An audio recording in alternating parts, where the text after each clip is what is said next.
আসসালামু আলাইকুম সবাইকে। রোদ ঝলমল করা সকালের অনেক অনেক শুভেচ্ছা। কিছুক্ষণ আগেই মিস্টার শোভন অফিসে চলে গেল। এখানে খিচুড়ি চড়িয়েছি, সবজি খিচুড়ি, বাট মিস্টার শোভন তো খেতে পারলো না, লেট হয়ে গেছে, তাই ওনাকে পরোটা ভেজে দিয়েছিলাম, ডিম ভেজে দিয়েছিলাম, সেটা খেয়ে চলে গেছে। থাক, খিচুড়ি যেহেতু বেশি করেছি বক্সে রেখে দেবো, রাতে এসে খেলে খাবে। তো এই হচ্ছে আমাদের এখনকার সকালের দৃশ্য। আর ওইদিকে আমার জাইব সোনাটা হচ্ছে এখন 8:30 বাজে। জাইব সোনাটাকে আমি টিভি ঘরে বসিয়ে রেখেছি। এখন যাই ওর কাছে কিছুক্ষণ বসবো। এরপরে আজকে অনেক কাজ আছে, আজকে ঘর মুছতে হবে, কারণ একটু ময়লা ময়লা লাগছে, ঘর ঝাড়ু দেবো, ঘর মুছবো। তা সবার আগে হচ্ছে রুমের বিছানাগুলো গুছাবো। তো এই তো কাজ আছে, তো যাই ঝটপট কাজগুলো করে ফেলি। এরপর তো আমার জারিফ সোনার যে রুটিন সেগুলো চলতে থাকবে। এই যে হালকার উপর দিয়ে খিচুড়ি করেছি। জারিফ একদমই খিচুড়ি পছন্দ করে না, আর জারিফের পাপা খিচুড়ি অনেক পছন্দ করে। দুইজন মানে কার্বন কপি হলেও জারিফটার পাপার কার্বন কপি হলেও পছন্দ কিছুটা এখনও মানে আলাদা আছে। বড় হলে দেখা যাক। তো দেখি ওকে একটু ট্রাই করাবো, ওর জন্য হালকা মশলা দিয়ে করেছি। এখন দেখা যাক ও খিচুড়ি আজকে ট্রাই করে কিনা।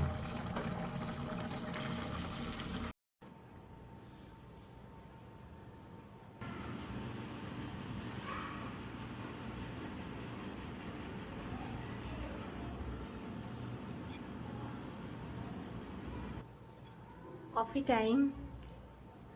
এখন 1:20 বাজে। আগে এটা রেখে নিই, খাবো, মাত্র বানালাম তো তাই গরম। এখন আমার জারিফ সোনা ঘুমাচ্ছে, তারপর মাঝে মাঝে একটু উঠি উঠি করে। যখন ঘুম ভাঙে, পাশে যদি মাকে না দেখে তাহলে ঘুমের মধ্যে কান্না করে ওঠে। সেজন্য আমি এই এখন কফি খেতে ইচ্ছে করছিল, তাই ঝটপট কফি বানিয়ে নিয়েছি। এখন কফি আর আমার হালকা নাস্তা, মানে হচ্ছে কফির সাথে বিস্কিট। মুখ জড়িয়ে যায়, এটা স্বাভাবিক ব্যাপার আমার। তো কফির সাথে বিস্কিট নিয়ে আমি এখন ওর পাশে বসবো। কফি আর বিস্কিট হয়তো যায় না, চা আর বিস্কিট যায়, কিন্তু আমি না চা বেশি খেতাম না কফি বেশি খেতাম। এখন খাচ্ছি, মানে খেতাম বলতে যখন ইচ্ছে করতো, মাঝে মাঝে যখন ইচ্ছে করতো তখন খেতাম। আমি নিয়মিত কফি বা চা লাভার না, এই মাঝে মাঝে যখন ইচ্ছে করতো তখন খেতাম। আর জারিফ থাকতেই আমি ঝটপট কাজ করে নিয়েছিলাম। আসলে বাচ্চাদের শরীর যদি ভালো থাকে তাহলে ওরা লক্ষ্মী হয়ে থাকে, আর ওদের যদি ঠান্ডা বা কোনো মানে ওদের শরীর যদি খারাপ লাগে তাহলে ওরা কেন, বড়রাও তো আমরা খিটখিটে হয়ে যাই। তো এই হচ্ছে ব্যাপার। আর তো যেটা বলছিলাম, জারিফ এখানে টিভি দেখছিল, প্লাস ওর খেলনা দিয়ে খেলাধুলা করছিল। এই ফাঁকেই আমি আমার সব কাজ করে ফেলেছিলাম। রান্না রান্না বলতে তো এরকম কিছু রান্নার না, ওই সকালের নাস্তাটাই এখন হয়ে যাবে আমার আর জারিফের। তো সেটাই হচ্ছে ব্যাপার। সকালে না রান্না করেছি, তারপরে আজকের মেন যে কাজ ছিল সেটা হচ্ছে ঘর মোছা, ঘর ঝাড়ু দেওয়া, ঘর মোছা। ওটা জারিফের জেগে থাকতে আমি ঝটপট করে ফেলেছি। দেখলাম আমার ছেলে ওর খেলনা নিয়ে বিজি হয়ে আছে, আর আমি ঝটপট যেয়ে ঘরটা মুছে ফেলেছি, পুরাটা ঘর মুছেছি। আর আজকে হচ্ছে মপ আমি সঠিকভাবে ব্যবহার করতে পেরেছি। এতদিন আম্মু খুব কষ্ট করে মপ দিয়ে ঘর মুছছিল, কারণ মপ যে পানিটা ছাড়ে মানে চিপে বের হয়ে আসে, এটা ইউজ করতে পারছিলাম না। এরপরে হঠাৎ করে একদিন আমি ইউটিউবে ভিডিও দেখে আজকে ট্রাই করলাম, দেখি তো ওই অপশনটা আমার মফে আছে কি নাই। পরে এখন খুব সুন্দরভাবে আমি মফ দিয়ে ঘরটা মুছে ফেলেছি হাত দিয়ে, আর ওটা চিপতে হয়নি, পানি সুন্দরভাবে পানি ঝরে গিয়েছে। তা আম্মু শুধু শুধু কষ্ট করেছে, তখন আসলে আমরা কেউই ওই অপশনটা ধরতে পারি নাই। যাই হোক, যেটা বলছিলাম কি, তারপর জারিফকে ঘুম পাড়িয়ে আমি ঝটপট গোসল করে নিয়েছি। এরপরে দেখলাম জোহরের আজান দিচ্ছিল, এরপর আমি ঝটপট নামাজও পড়ে নিয়েছি। এখন যাই জারিফের কাছে বসে একটু আমার কফিটা এনজয় করি। আর কফি খাবার মেন কারণ হচ্ছে আমার একটু মিষ্টি খেতে ইচ্ছে করছে, মানে হচ্ছে মাঝে মাঝে আমার মিষ্টি অনেক খেতে ইচ্ছে করে, একটা ক্রেভিনেস জাগে, মিষ্টি আমি অনেক পছন্দ করি। এর আগে আমি মানে আগে মিষ্টি এত পছন্দ করতাম না, না মিষ্টি না ঝাল না টক। এখন টক সাইডে, টক আমি একদমই খাই না, এত বেশি খাই না। হ্যাঁ, তবে ঝাল আর মিষ্টি দুইটা সমানভাবে যাচ্ছে, ওই ঝাল না, নর্মাল ঝাল। বেশি ঝালও খেতে পাই না, আবার অতি মিষ্টিও খেতে পাই না। মাঝে মাঝে যখন খেতে ইচ্ছে করে তখন একটু খাই। তো একটু মিষ্টি মিষ্টি কিছু খেতে ইচ্ছে করছিল, মেন কথা আমার বিস্কিট খেতে ইচ্ছে করছিল, কিন্তু বিস্কিট হচ্ছে মানে শুকনা খেতে ভালো লাগে না। কিন্তু আগে কফির সাথে, কফি বা চা, এটার সাথে যদি চা তাও চলে, কিন্তু কফির সাথে যদি বিস্কিট ডুবিয়ে খাওয়া হয় তাহলে কফির ভিতরে যে মিষ্টি, যে চিনিটা থাকে, সেটা আমার মনে হয় বিস্কিট সব নিয়ে নেয়। সেজন্য পরে মানে কফিটা একদম পাঞ্চে লাগে। সেজন্য আগে কফি খাবো, অল্প একটু কফি বাঁচিয়ে এরপরে ওটা দিয়ে ভিজিয়ে আমি আমার বিস্কিটটা খাবো। তো এই হচ্ছে আমার এখনকার প্ল্যান। এরপরে আছে সকালে সবজি খিচুড়ি আছে, ক্ষুধা লাগলে ওটা খেয়ে নিব। তো এই এই চলছে। আর কি যেন আমি বলতে চাচ্ছিলাম, বলতে যে ভুলে গিয়েছিলাম। আর হ্যাঁ, এখন জারিফ ঘুমাচ্ছে, তাই জারিফের ঘর একদম আমি গুছিয়ে ফেলেছি, একটু দেখা। এই হচ্ছে জারিফ জেগে থাকলে পরে এই ওর খেলনার ঝুলিটা একদমই গুছাতে দেয় না। আমি যতবার গুছাতে যাই ও ততবার উল্টিয়ে ফেলে দেয়। এখনও যেহেতু ঘুমাতে গিয়েছে সেজন্য আমি এটা গুছিয়ে নিয়েছি। আর ওর মামা এই দুটো গিফট করেছে, এই দুটোর খুবই পছন্দ হয়েছে। এখানে আসলে পরেই আমার কাছে নিয়ে যেয়ে বলে যে নাও ছিঁড়ে দাও। তো মিউজিক বাজে, লাইট চলে, এটাও খুবই ভালো লাগে। আর ফ্লোরিংয়ের প্ল্যানটাও খুব ভালো হয়েছে, জারিফ এটা খুব এনজয় করছে। মানে ও টিভি দেখতে দেখতে ওর ইচ্ছা হচ্ছে ও একটু গড়াগড়ি খেয়ে নিচ্ছে, আবার সুন্দর এখানে খেলনা নিয়েও খেলাধুলা করছে। মানে এই রুমের প্ল্যানটা একদম ভালোই হয়েছে, ফাঁকা, বাচ্চার একটা প্লেগ্রাউন্ডের মতো মানে হলো ওর নিজস্ব একটা রুম। মানে এই প্ল্যানটা ভালোই হয়েছে।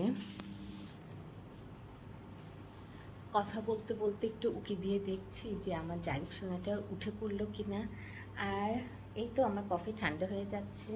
আর বিস্কিটের নাম তো একদমই উচ্চারণ করা যায় না জারিফের সামনে।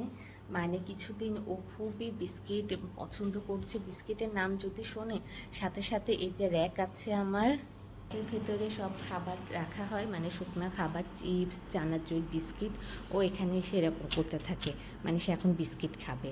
মানে বিস্কিট খাবার খুবই নেশা হয়েছে, দিতে চায় না, বাট কী আর করা, যখন জিদ করে তখন একটা দুইটা দেই। তো বিস্কিটের নাম ওর সামনে দেওয়াই যায় না, বিস্কিটের নাম নিলে পরে ও এখানে এসে হাজির হয়ে থাকে।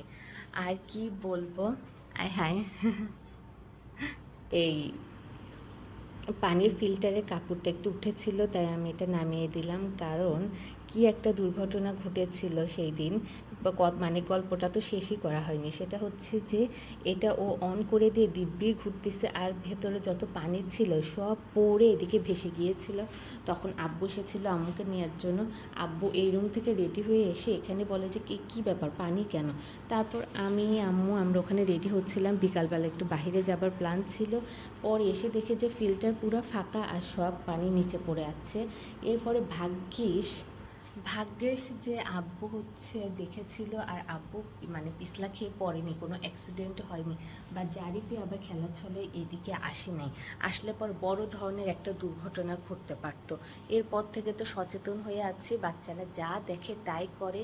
এই যে ওর সামনে এখন ফিল্টার থেকে একদমই পানি নেই না, আগেই বোতলে পানি ভরে রাখি, এটা দিয়ে ওর সামনে সারাদিন খেতে থাকি। আর জানালা দিয়ে কিছু ফেলাও যায় না, ওর সামনে যদি কোনো ময়লা বা কিছু জানালা দিয়ে ফেলতে যাই তাহলে ও এই যে ওর খেলনা, তারপর আমার পেঁয়াজ আলু এগুলো জানালা দিয়ে ফেলতে যেতে চায়। তো এই হচ্ছে ব্যাপার, বাচ্চা নিয়ে খুবই সাবধানে থাকতে হয়, তাহলে ঠিক আছে।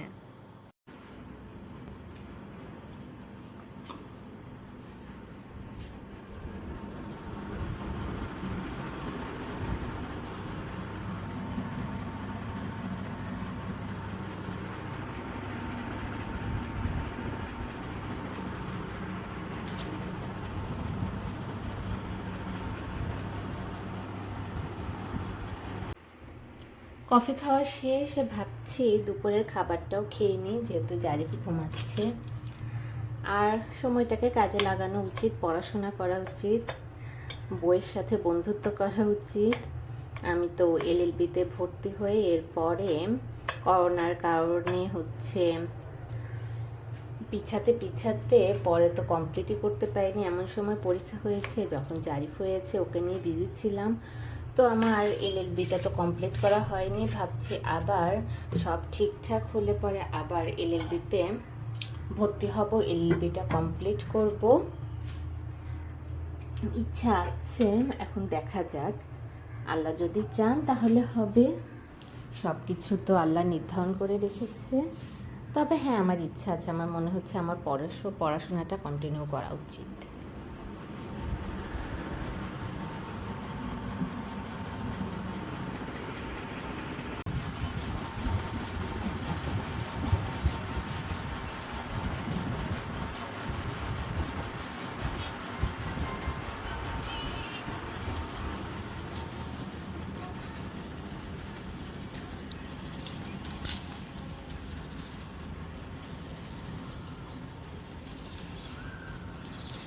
সবাইকে বিকেলের অনেক অনেক শুভেচ্ছা। এখন 5:30 বাজে, আমি রেডি হয়ে গিয়েছি, একটু বের হব। তো উপরতলার এক ভাবিকে ফোন দিয়েছিলাম, কিন্তু আজ উনি বিজি, উনি নামবে না। তো এখন একাই বের হতে হবে। কালকেই ওনার সাথে নাম্বার এক্সচেঞ্জ করলাম। তো যাই হোক, নামতে তো হবে, কারণ বাসায় সারাদিন ও প্লাস নিজেরও একটু বের হলে পরে ভালো ভালো লাগে। আর সামনে আরও অনেক ভাবিরা আছে, গেলে পরে দেখা হবে। আর একটা খিমার বানাতে দেব, তার কাপড় আছে, একটা টেলার্স ভাবি আছে, ওনার সাথে দেখা হলে পরে কাপড়টা দিয়ে দিব। সেটার প্ল্যানে আরও বের হচ্ছি, কাপড়টা নিয়ে বের হব। আর জারিফ নিচে নামলে পরে তো ও এতটুকুই থাকতে চায়। এখানে ইট বালে আছে, এগুলো নাড়াচাড়া করে, এর বেশিও যেতে চায় না। এর বেশি আমি ওকে জোর করে নিয়ে যাই, কারণ সামনে পার্ক আছে, বাচ্চারা গাড়ি মানে তাদের বিভিন্ন ধরনের সাইকেল গাড়ি এগুলো চালায়। জারিফেরও আছে বাইক, কিন্তু একবারও বের করা হয়নি এখনো, কারণ ওকে টেনে নিয়ে যেতেই আমার অবস্থার কাহিল হয়ে যায়। কারণ এখন ও বড় হচ্ছে, এদিক ওদিক ছুটাছুটি করে, খুব টেক কেয়ার ভাবে নিতে গেলে পরে জিনিস টানা একদমই মুশকিল। আর তার পাপা তো শুধু ওই অফিসের অফ ডেতে সময় পাবে, তো সেদিন একটু বাহিরে যায়, সেজন্যই ওর মানে কারটা বের করা হচ্ছে না, মানে বাইকটা বের করা হচ্ছে না। তো যাই হোক, আর কি যেন বলতে চাচ্ছিলাম আমি ভুলে গিয়েছি। তো এইভাবেই পার হচ্ছে। আর এই সময় আর এই তো এক এক করে দিন পার হচ্ছে। আর এই সময়ের সাথে নিজেকে প্লাস জারিফ প্লাস আমি, মানে আমরা দুজনই নিজেদের এখানে মানিয়ে নেবার অনেক চেষ্টা করছি।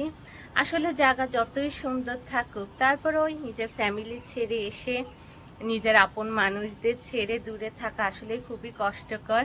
আর এবার তো আমার মনে হচ্ছে যে জারিফের থেকে আমারই বেশি কষ্ট হচ্ছে, আমি মানিয়ে নিতে পারছি না। এই হচ্ছে ব্যাপার। তারপর মনকে বুঝাচ্ছি, মাঝে মাঝে মানিয়ে নিচ্ছি, মাঝে মাঝে যখন একটু অবসর থাকছে তখন খুবই খারাপ লাগছে।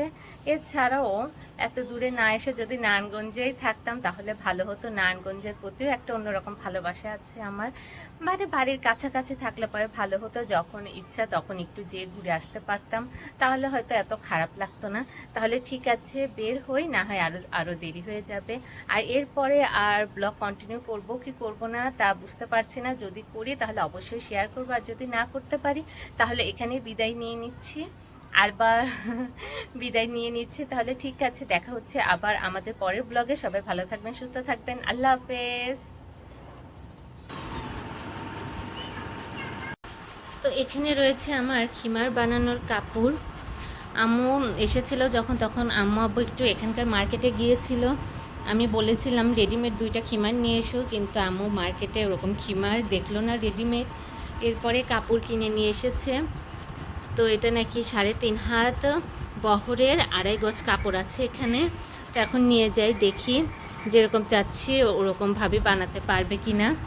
তাহলে ঠিক আছে, জারিফ সোনাটা রেডি, ওকে জুতা পরিয়ে দিয়েছে। এখন ফোনটা জাস্ট এমনি ওকে নেবুলাইজার দিয়েছিলাম, সেজন্য ফোনটা দিয়েছিলাম তখন। এখন ফোন রেখে আমরা বের হব। তাহলে ঠিক আছে, আল্লাহ হাফেজ।